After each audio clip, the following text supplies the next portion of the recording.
We're live backstage, 10-Man Jam 2019. It's my pleasure to sit next to Matt Stell. Matt, welcome, my man. Man, so excited to be here. So, debut single goes #1. Sum that up in a couple sentences for me. How's that feel? It's surreal.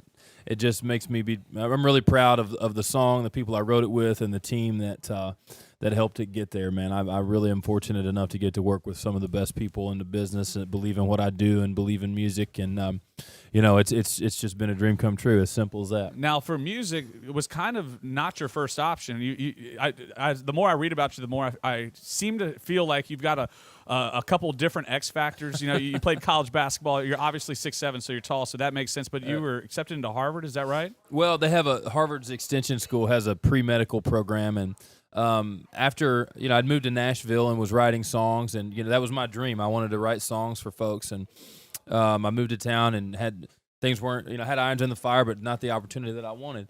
And so I went on this medical missions trip, actually with First Presbyterian out of Dallas, as a matter of fact. And anyway, went down there and worked alongside doctors and stuff, and thought, wow, if I was ever going to do something else, I would do this. So I applied to this program to get my stuff in order so I could apply to med school in earnest. And I was about 2 weeks from leaving Nashville to go pursue that dream when the right opportunity came my way, and I decided to stick with music and see how that played out. Well, I'm glad it's playing out great for you, man. I find a lot of relation in your story because I moved out of high school, moved out of the house right after high school, and I was going to pursue the pre-med route and got into radio about 2 semesters in, and I got into country music radio, and it kind of takes you in as a family, and then you kind of get a couple people that kind of guide you on the way, and you get behind them. Who are some of those people that you think were those guiding lights for you? Well, just I could name a few songwriters that went to bat for me in meetings as like, hey, you should check out this guy. He's a little bit different, but it might be something that you're looking at. The guy that I wrote "Prayed for You" with is also my manager and publisher. His name's Ash Bowers. He was actually an artist as well, and he's one that's really given me the most opportunity.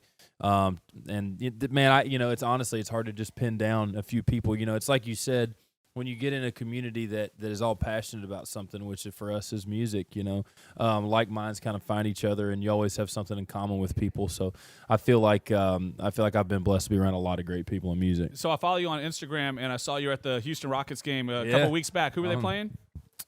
That was the Thunder. That was the first game Chris Paul was back. That's right. That's right. So, do you with your college basketball background, do you have any friends that are in the league, or were you just kind of in town so you're enjoying the Rockets game? Man, I've got a friend or two that's still in the league actually, but really, I was just going down because my buddy and I actually we were down here playing golf and decided we needed to go to the game. We went to the Mavs game the night before in Dallas, where he's from, and came down here to play golf at Blue Jack. And oh man, I've been dying to get on that course, man. How was it? Oh, it was incredible. That's my hat, right? Yeah. Oh, it's incredible. It's everything you want. It's like.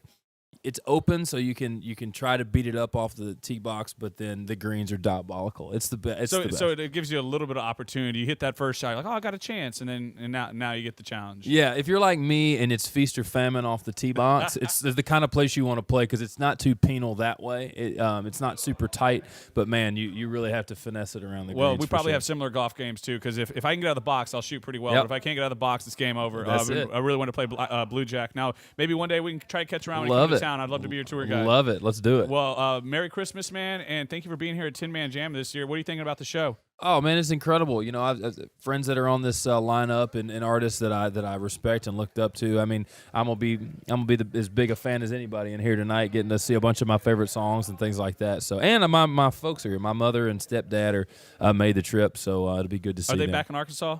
They are, but my stepdad's brother lives. He used to live in the Woodlands, but now they live in Austin. Man, you're basically a hometown kid. Man, I've spent a lot of time in Texas for sure. Well, I love to hear it, man, and I wish you and your family a great Merry Christmas and Happy New Year. Thank you for being here tonight. Man, can't wait to get started tonight. It's going to be great for a great cause. Ladies and gentlemen, it's our good friend Matt Stell with 100.3 The Bull.